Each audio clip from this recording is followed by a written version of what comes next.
Bonjour, je vais vous parler aujourd'hui des appels et des ministères, parce que c'est quelque chose qu'on comprend super mal, j'ai l'impression, dans l'Église aujourd'hui.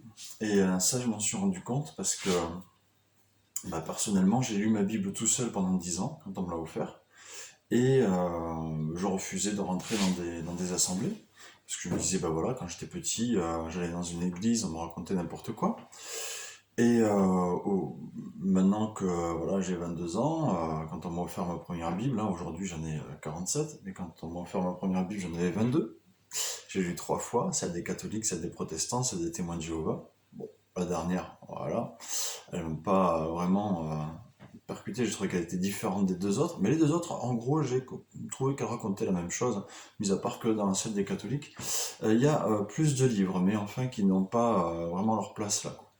Et sans être protestant ou évangélique ou quoi que ce soit, hein, moi je suis juste disciple de Jésus. C'est vrai que je préfère des éditions euh, comme la Bible Louis II ou voilà, mais surtout avec la Thomson et puis avec Esprit et Vie. Voilà, ça, ce genre de Bible, c'est celle que je préfère. Mais bon, il y a pas mal de trucs aussi à redire sur les commentaires, mais laissons là, ça c'est l'Esprit Saint qui guide chacun. Alors, au niveau des dons et ministères, quand j'étais dans l'église, on va dire, traditionnelle, parce que j'ai passé 10 ans à lire ma Bible tout seul, donc je le rappelle, et un jour j'ai rencontré quelqu'un qui m'a emmené dans une église évangélique, et du coup, là je me suis rendu compte qu'il y avait des trucs assez incroyables, qu'il y avait une personne qui était le pasteur et qui régentait un petit peu tout, volontairement ou pas hein, d'ailleurs, parce que en fait les personnes s'occupent du groupe de jeunes, de la louange, du conseil pastoral, enfin, ils chapeautent tout, l'évangélisation, etc. Tu peux rien faire dans l'église sans passer par ces personnes. Ça, j'ai trouvé ça bizarre. Et puis, la notion d'évangéliste aussi, moi je suis pas évangéliste, donc je peux pas parler aux gens dans la rue, c'est pas mon appel, etc. Ouais, ça me faisait bugger un petit peu, quoi. Et puis aussi des choses comme, chasser les démons, guérir les malades, prier pour les gens, ça c'est un appel, attention, te lance pas dedans, parce que tu sais pas dans quoi tu te lances et à quoi tu vas être confronté, etc. Mais je dis, mais qu'est-ce qui est écrit? Quels sont les signes qui accompagneront ceux qui croient? Est-ce que papa est un menteur ou est-ce que c'est la vérité ce qu'il dit? Mais finalement, on la croit la Bible ou on la croit pas, quoi? Je veux dire, c'est quoi ce cloisonnement des choses? C'est si t'es évangéliste, tu peux faire ça. Si t'es pasteur, tu peux faire ça. Si t'es euh, comment ça s'appelle? Si tu as un ministère de guérison, tu peux faire ça. Si t'es diacre, toi tu fais le ménage, hein, tu sers à table, voilà, tu rends des petits services à droite à gauche, mais c'est tout. Qu'est-ce que c'est? Où est-ce qu'on est parti? Et en vérité, parce que j'ai fait quand même 2 ans d'études de théologie, parce que dans l'assemblée où j'étais, bon ben les gens me voyaient pasteur, il y avait pas mal de gens qui me voyaient pasteur et qui voulaient que je fasse ça. Et quand je me suis lancé dans la théologie, je me suis rendu compte que je m'enfonçais de plus en plus dans un truc incroyable et que Dieu n'a pas voulu, hein. Alors je me suis lancé un petit peu dans des études. Et c'est très simple, hein, vous avez sur internet la Bible Strong. Et donc quand vous allez dans Strong, par exemple, vous allez prendre Ephésiens 4, 10. Et vous allez voir celui qui est... alors voilà, il a donné les uns comme apôtres, les autres comme prophètes, donc c'est Ephésiens 4, 11, les autres comme évangélistes et les autres comme pasteurs et docteurs. Alors là déjà, suivant les traductions, il y a pasteur, virgule, et les autres docteurs, ou les autres docteurs, et puis il y a des traductions qui font pasteur et docteur. Donc, comme quoi, les gars, ils sont pasteurs et docteurs. S'ils avaient pu mettre pasteur et docteur et régenteur de l'église, donc là, il aurait fait. Mais ça y est pas. Il n'y a pas ce ministère. Et, et donc, du coup, euh, en fait, quand on va sur la Bible Strong, quand on regarde le vrai terme de pasteur, c'est pas pasteur, c'est berger en vrai. Et ben, en fait, bon, berger, pasteur, c'est le même mot, hein, on est d'accord. Berger, pasteur, c'est le même mot. Mais attention, parce que ça découle de l'Église catholique, la traduction pasteur, et ça permet de garder l'idée de la prêtrise qui est réservée, hein, à certaines personnes au final. Alors que la Bible est claire, hein, on est tous prêtres du Très-Haut, voilà, on est tous sacrificateurs. Il n'y a pas de personne qui est plus prêtre qu'une autre, mais voilà que l'Église catholique a inventé ça et que ça se retrouve dans les églises protestantes historiques et puis les églises protestantes évangéliques, pentecôtistes, voilà, tout ce que vous voulez. Ça se retrouve dedans, on a cette figure pastorale, alors qu'en vérité, le terme grec est berger.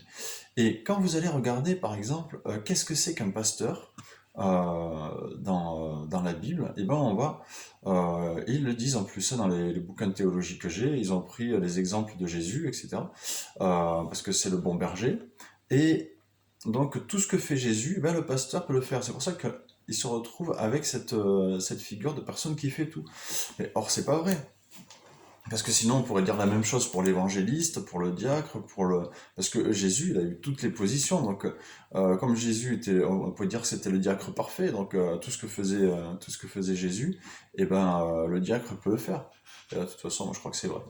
Mais et que tout ce que faisait Jésus, bah, le prophète peut le faire aussi. Donc, c'est pas réservé au pasteur. C'est ça, tout ce que faisait Jésus. Et ben, tous les autres ministères, ils peuvent le faire aussi. Tous les ministères, pasteurs, docteurs, évangélistes, prophètes, et puis il y en a d'autres en plus, parce que Paul il a jamais dit, voilà, dans cette liste il y en a 5, et Paul il a jamais dit, voilà, je vous donne une liste de 5, et puis elle est exhaustive, et puis vous sortez pas de là les gars. Et ben non, il a jamais dit ça. Et en vrai, quand on va par exemple dans Romains 8, 12 par exemple, Romains 12, pardon, verset 7, celui qui est appelé au ministère s'attache à son ministère, enfin que celui qui est appelé au ministère s'attache à son ministère, que celui qui enseigne s'attache à son enseignement, que celui qui exhorte à l'exhortation, que celui qui donne le fasse avec libéralité, que celui qui préside le fasse avec zèle, que celui qui pratique la miséricorde, et puis on pourrait rajouter que celui qui conduit la louange, etc.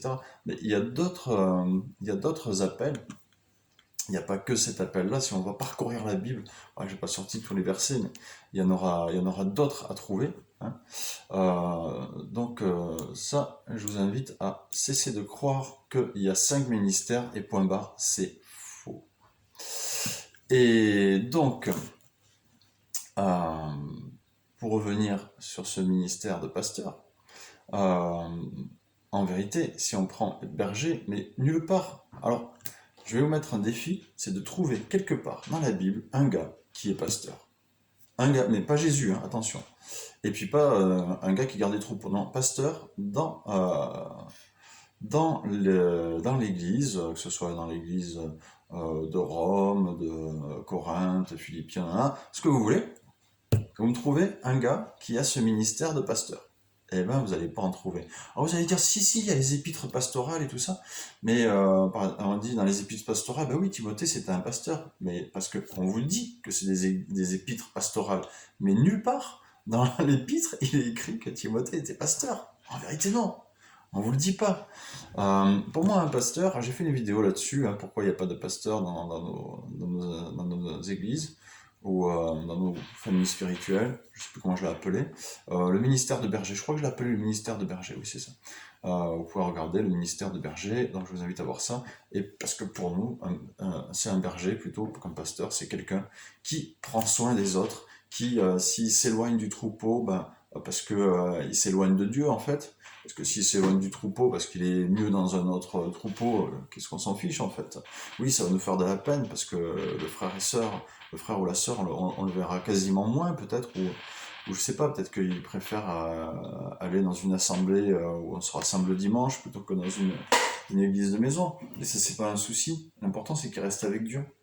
Mais à partir du moment où il quitte papa, par contre, qu'il part sur le chemin et il repart dans le monde, alors là, le berger, il a son travail à faire, quoi. il a son appel qui rentre en compte, d'aller voir la personne et d'essayer de la ramener dans le troupeau et puis également aussi de créer une place pour que cette personne, elle soit bien.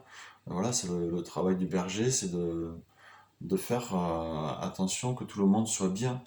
Euh, voilà, que tout le monde puisse développer ses dons, ses appels, etc.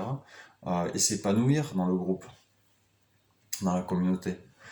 Et ça, pour nous, c'est ça, c'est pas quelqu'un qui enseigne et qui dirige, pas du tout. Parce que la direction, si on regarde dans les actes des apôtres, comment est-ce qu'ils dirigeaient, et même dans les autres épîtres, comment est-ce que Paul invite à la direction, c'est en commun, c'est en groupe, prendre des décisions en groupe, pas avec des gens qui sont à la tête, là. Non, c'est pas dans la Bible, hein. Je sais pas d'où ils sortent ça, quoi. Conseil pastoral et compagnie. Ça existe dans la Bible, un conseil pastoral? Oh, tiens, j'en ai pas vu. Euh, Sinon, dites-le moi, hein, je peux me tromper.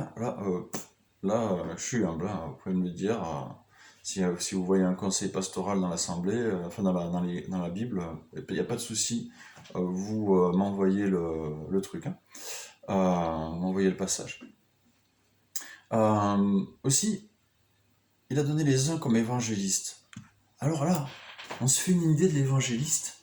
On se dit, mais l'évangéliste, c'est quelqu'un qui va dans les rues, qui prêche à tout le monde, voilà, il faut vraiment avoir un appel pour ça, hein. Moi, je peux pas le faire. C'est pas possible. Bah, c'est pas écrit dans la Bible que ça, c'est réservé à l'évangéliste, en fait. Et par contre, ce qui est écrit dans la Bible, c'est que on fera des œuvres plus grandes que Jésus. Euh, donc ça c'est pour tous, hein, c'est pas que pour l'évangéliste ou celui qui a le don des miracles ou quoi que ce soit. Ils saisiront des serpents, des scorpions, s'ils prient pour les malades, ils seront guéris, etc. Donc toi aussi tu as le pouvoir d'aller dans la rue et puis de parler aux gens tout simplement. Voilà, bonjour, je m'appelle Gérard, je souhaiterais prier pour vous, est-ce que vous êtes d'accord? La personne a dit oui, elle dit oui. On va dire, ah non, non, j'ai pas l'appel. Parce que vous imaginez que pour un évangéliste, c'est super facile que le gars, oui, tac, allez, il va comme ça. Et puis, moi, personnellement, je pense que je suis évangéliste. Euh, c'est un de mes appels. Et j'en suis sûr d'ailleurs, au vu des choses que je vois. Et en fait, la première fois que je suis allé dans les rues, les premières fois, mais j'avais le trouillomètre à zéro. J'avais le trouillomètre à zéro. Alors récemment, je me suis dit, bon ben, je vais pas faire que chanter ou aller vers les gens pour prier pour eux, je vais aussi prêcher dans la rue. Et ben, quand je me suis dit ça, j'ai considéré que ça venait de Dieu. Je me suis dit, il va pas laisser tomber une de ses paroles à terre, donc il va agir quand je vais apporter sa parole dans la rue. Et ben, je peux vous dire que j'étais pas fier, mais j'ai dit, bah, j'ai décidé ça avec papa, je vais le faire. Et en fait, je me suis rendu compte que plus ça va, plus c'est facile. Mais même quand je vais évangéliser, quand je vais témoigner de l'amour de papa dans les rues, je préfère dire témoigner de l'amour de papa que évangéliser, et ben j'ai toujours un stress. J'ai toujours un stress. Mais c'est normal. Et des fois, j'ai l'impression que dans ce que je donne aux personnes, il n'y a pas d'amour. J'ai l'impression que il n'y a pas d'amour dans ce que je donne aux personnes. Mais les personnes, quand elles témoignent, elles disent à d'autres, en parlant de ma femme et moi, eh ben, eux, ils nous aiment. Et moi, j'ai l'impression que je sais pas comment donner de l'amour, mais eux, ils disent à notre sujet, ils nous aiment. Alors, vous voyez, on a des impressions, on se met des barrières, on dit le ministère d'évangéliste, c'est ça, mais c'est pas ça. Le ministère d'évangéliste, c'est tellement pas ça. C'est pas, enfin, c'est tellement pas que ça. C'est pas que aller dans les rues. C'est des tas d'autres choses. Et prenez 2 Timothée. 2 Timothée 4, verset 1. Je t'en conjure devant Dieu et devant Jésus-Christ qui doit juger les vivants et les morts. Et au nom de son apparition et de son royaume, prêche la parole. Insiste en toute occasion, favorable ou non. Reprend, censure, exhorte avec toute douceur et en instruisant. Car il viendra un temps où les hommes ne supporteront pas la saine doctrine. mais ayant la démangeaison d'entendre des choses agréables, ils se donneront une foule de docteurs selon leurs propres désirs, détourneront l'oreille de la vérité et se tourneront vers les fables. Mais toi, sois sobre en toutes choses, supporte les souffrances, fais l'œuvre d'un évangéliste, remplis bien ton ministère.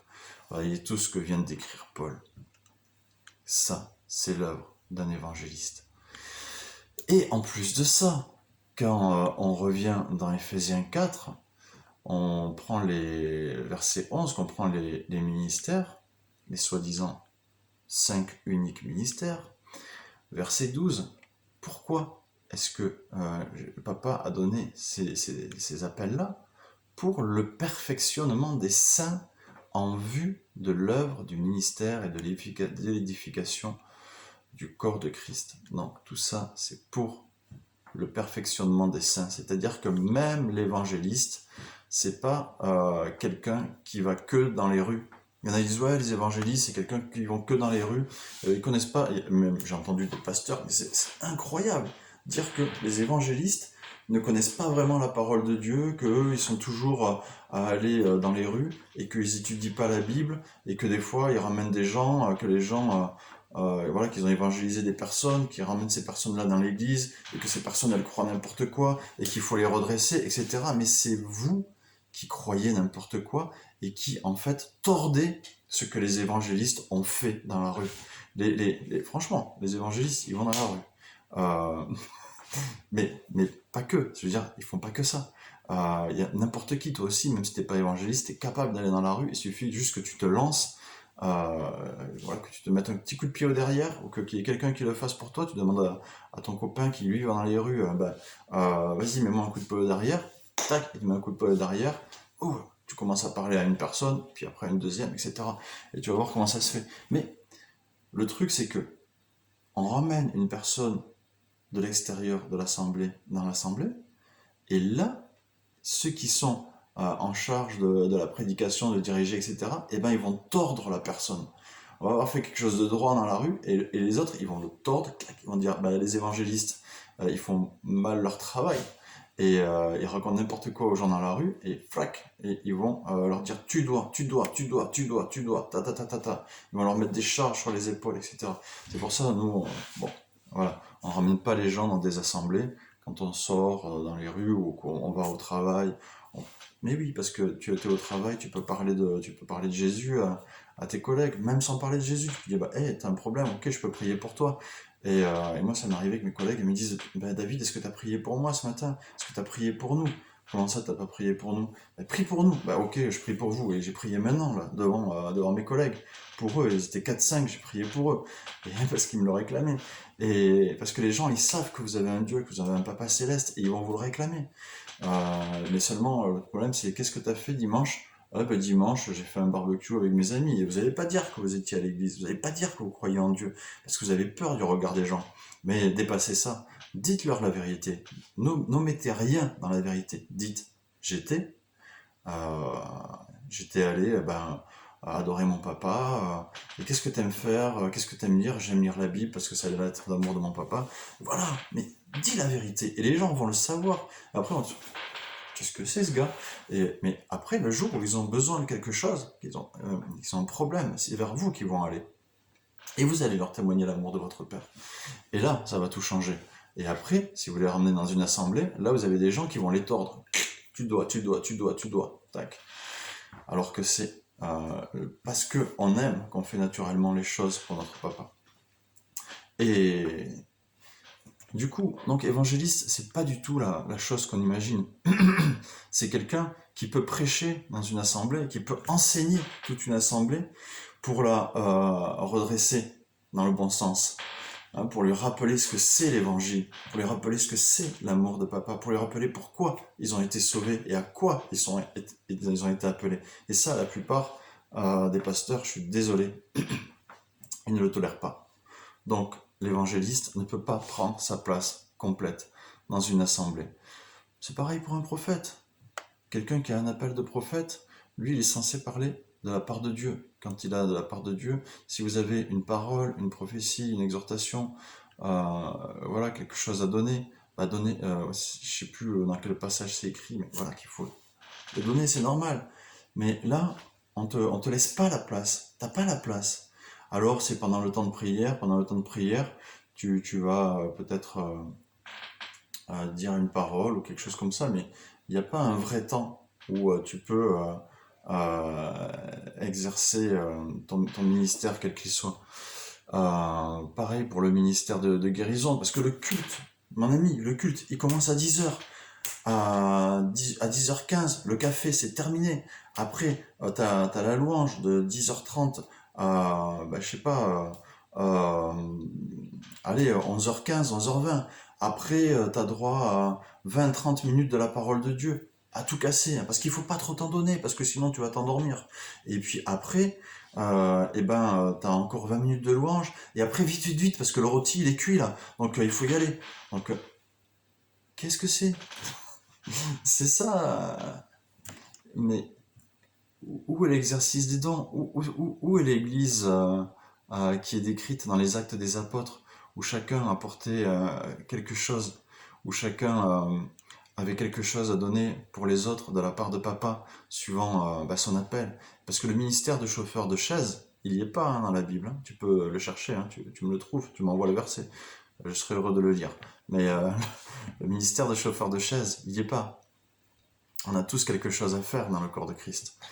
Et, euh, et ça, on t'apprend pas. On te l'apprend pas. On t'apprend pas l'autorité que tu as en Jésus. On t'apprend pas les dons que tu as. On t'apprend pas à rentrer dans ton appel. On vient pas te voir en particulier en te disant, ben voilà, on va demander à papa ce qu'il veut pour toi, ce qu'il a pour toi, quels sont tes dons, quel est l'appel dans lequel il veut te faire rentrer. Non, non, tu viens le dimanche, tu donnes ta dîme, tu donnes tes dons, voilà, tu te tais et tout va bien. D'accord? Et puis reste assis. Parce qu'il y a des assemblées, il faut même pas se lever hein, pour chanter, parce que sinon tu vas déranger les gens. Euh, ouais, je pense que je vais m'arrêter là. Je pense que j'ai fait un petit peu le tour pour t'ouvrir les yeux sur les ministères, les appels, le fait qu'on te raconte un petit peu n'importe quoi. Et j'espère que je t'invite à faire ton étude toi-même, ton étude sur la... Tiens, juste sur les appels et sur les dons, je t'en fais un petit dernier. On dit souvent les diacres. Les diacres, c'est ceux qui servent aux tables, c'est ceux qui rendent des services, etc. Ma foi, si tu veux. Mais c'est pas ça. Regarde. Acte 6, verset 3. C'est pourquoi, frères, choisissez parmi vous cet homme, de qui l'on rende un bon témoignage qui soit plein d'Esprit Saint, de sagesse, et que nous chargeons de cet emploi. Bon, là, on parle du fait que les apôtres, euh, on leur faisait des reproches parce que ils s'occupaient pas assez bien des veuves grecques à table.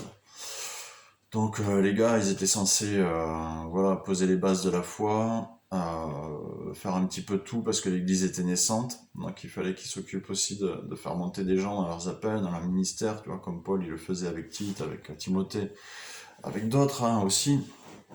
Et, euh, et donc là, on leur dit ouais, à table on n'a pas assez à manger, qu'est-ce que vous faites? Servez-nous plus de ragoût. Ah, bon, alors quand toi t'essayes de faire monter les gens dans leur appel et leur ministère et qu'ils viennent te dire tu m'as pas servi assez de ragoût à table, tu te dis est-ce qu'ils ont compris pourquoi je suis là quoi.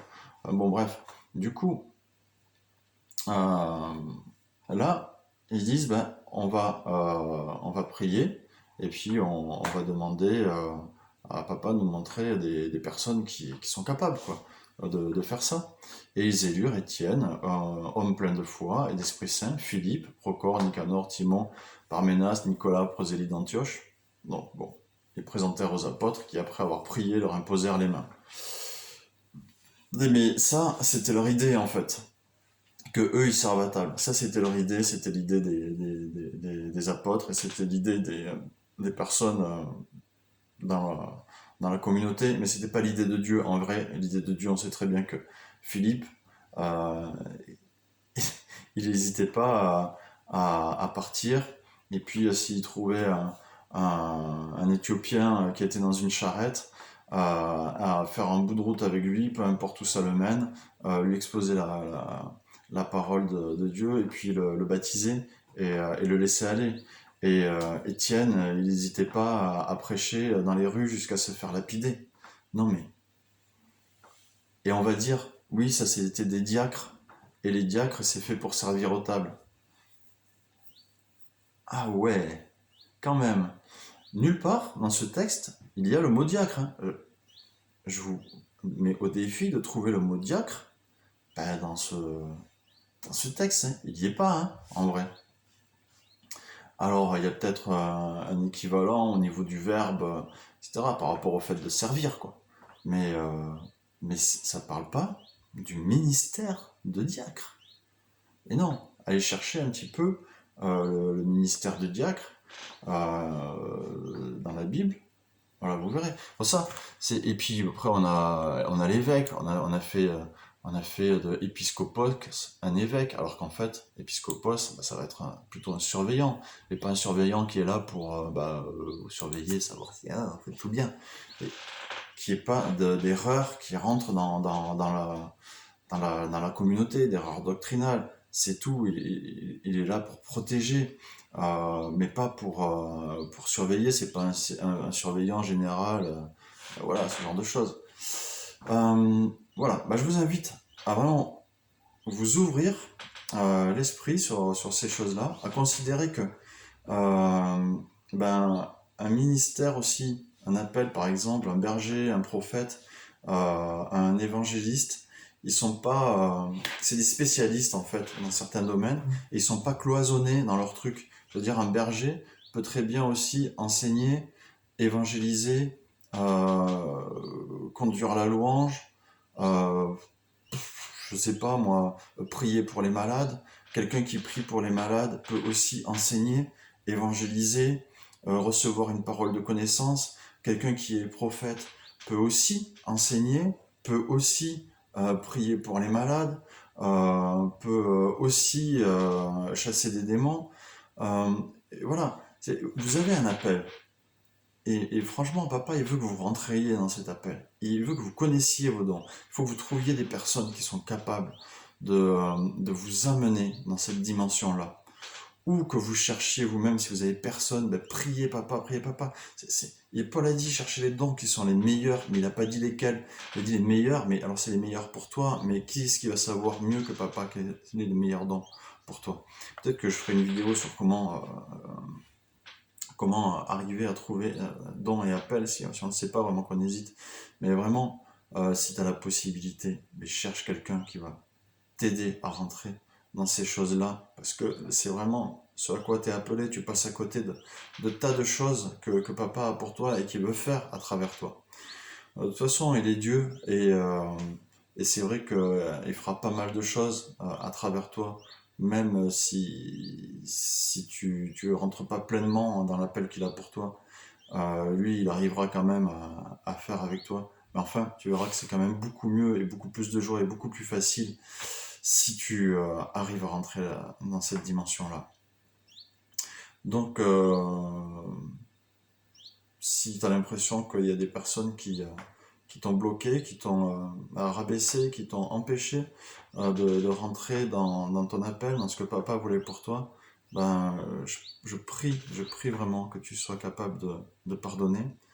Je prie que tu aies le pardon facile, je prie que tu sois guéri, que tu sois restauré, que tes blessures soient fermées et aussi qu'elles soient euh, voilà, consolées et pensées par ton Papa Céleste. Et je te prie que tu trouves tes dons et ton appel et que tu rentres dans ces ministères-là. Et aussi, pour les ministères féminins, peut-être que je ferai une vidéo, peut-être un jour dessus, je sais pas, mais enfin, si tu aimes dire, je te conseille d'aller sur Internet.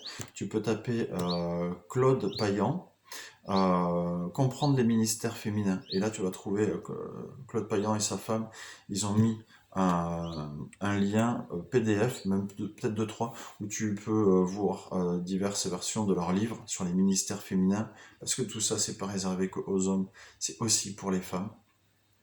Et là, il y a beaucoup de femmes qui ont été blessées parce qu'on leur a dit, bah, t'es une femme, tu te tais, hein, tu te voiles et puis tu te tais. Et parce que les gens ne comprennent absolument pas la parole de Dieu. Ils ont besoin qu'on leur, qu'on leur enseigne ce qu'il y a derrière les mots, hein, et puis voilà, faut se dire aussi que Louis II, moi j'aime bien sa version, hein, mais bon, c'est quelqu'un qui, c'est connu, hein, a écrit à une époque où la misogynie était de mise, hein, en gros, quoi.